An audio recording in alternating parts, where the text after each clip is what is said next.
Do you still want to talk about Norco as well? Yeah. Okay. Flip side. Okay. Norco is a stunning, gorgeous adventure point and click game. I'm not going to spoil this game. Good. Yeah. People should play Norco. Norco is on my game of the year contention. I don't think it'll hit there. I'm just going to read the synopsis of what the game is because it does a pretty good job, which is It's currently 30% off on Steam. Also on Game Pass. And it's got a demo.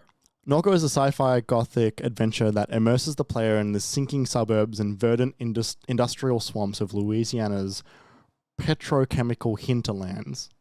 Oh, wow. Your brother Blake has gone missing in the aftermath of your mother's death. In the hopes of finding him, you must follow a fugitive security cyborg through the refineries, strip malls, and drainage ditches of suburban New Orleans. Right. Okay. So it is a alternate future, but it's not really that far in the future. Everyone's still driving, crappy pickup trucks, and there's, just dive bars where there's nothing to really do. It's not like a future where there's like flying cars or anything. Like you are on the road. But there are robots that are like cyborgs that have sentience. There is technology which can allow you to capture memories. And there is talk of off-world, in the ethereal Blade Runner off-world-esque, okay. The thing that exists in this world, but you never see it because that's not where the story is set. Recent reviews, overwhelmingly positive on Steam. Yeah, it is a really, really good game.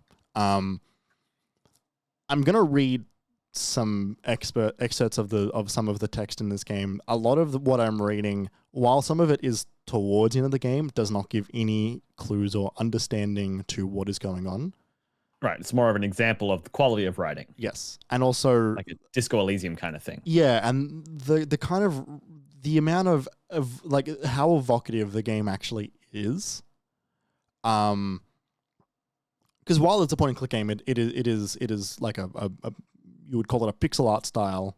It is fairly lo-fi in that regard, but not like a Final Fantasy, but more like an early Final Fantasy, but more in terms of like Papers, Please. Like more than that. Like I would say, like in between Papers, Please and like Owlboy, like sort of like in between those two.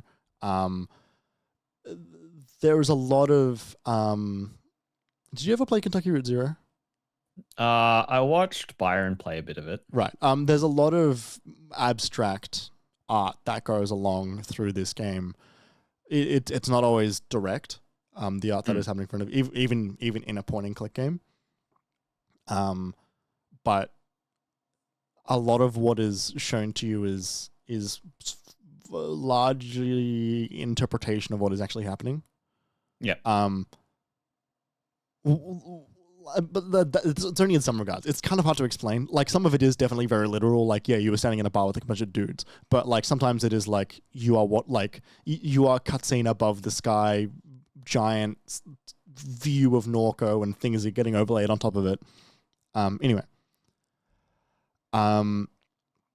So imagine you are looking at a giant robot that is sort of been used for scrap and is basically used as a crane bot, but there's like a sentient robot that is basically with a giant crane on the back that is sort of used to lift things.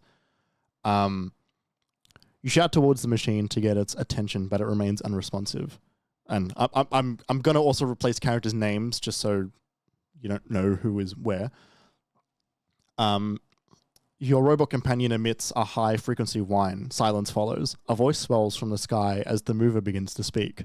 Mover, you will dive into the water and the depths will become the surface. The breeze will change the shape of the flame and the flame will be as boundless as the territories that it lights. You will find in the water not only flames but whole hurricanes. There will be patterns of light that will form the shape of the old bayous where those who were killed for freedom still hide.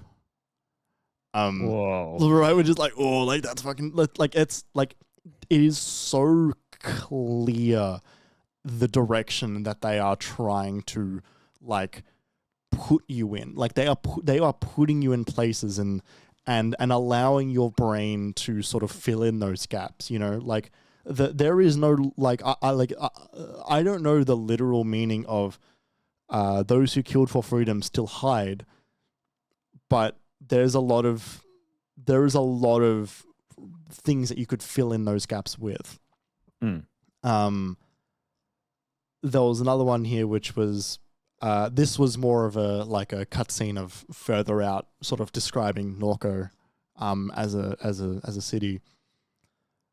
Beneath you, if you stare with patience, you can see the curves of the Mississippi River. You can see the ponds and canals and lakes of the Gulf of Mexico. The refineries are light in your eye and in your lungs. The suburbs are alive tonight. The suburbs are alive. The city can't be described tonight. The city can't be described. The coastline opens wide tonight and the bayous hide. Your house is silent tonight. You'll leave it behind tonight. You slip from the endless evenings and return to a delirious dream. In some moments, the hunter is at the front of my mind, dragging me into a place where the ground glows red, and hatred bleeds from it, and I can hardly arrest my limbs for all the infinite spiraling vectors of rage. That is what it can be like in an artificial mind.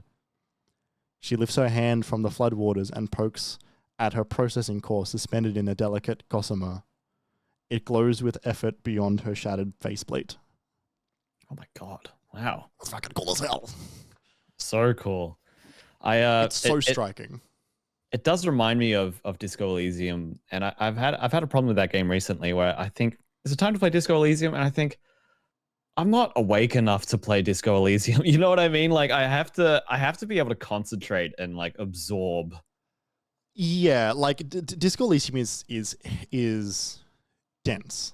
And it is like, while it's fucking hilarious sometimes, even in its humor, it is quite heavy. Because honestly, of the detective that you play and Kim Katsuragi, like they're good characters to view the lens of, but like one of the main characters in Disco Elysium is just the city of Revachol.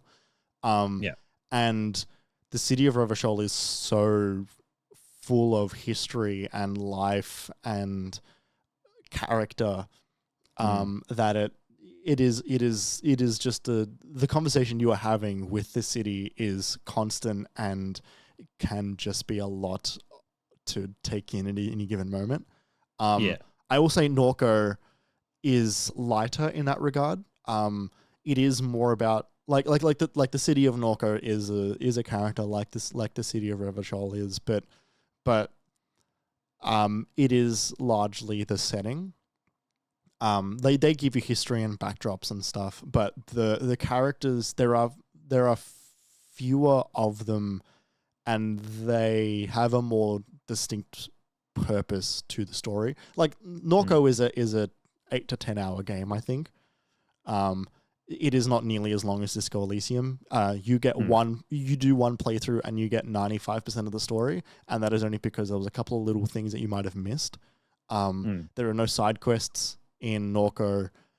It is completely linear, and you can do a couple of things in any order you want, but you'll still do all of them really.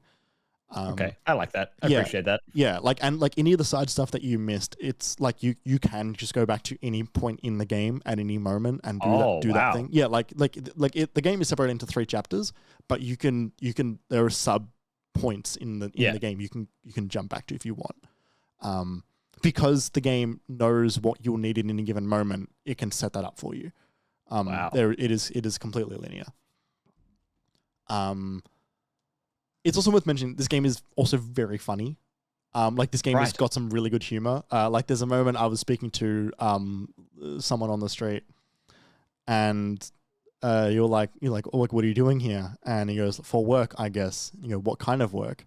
And he goes, spiritual work, kind of like yoga, or no, more like outer space stuff, rockets. We're into self-improvement, weightlifting, stuff like that. What?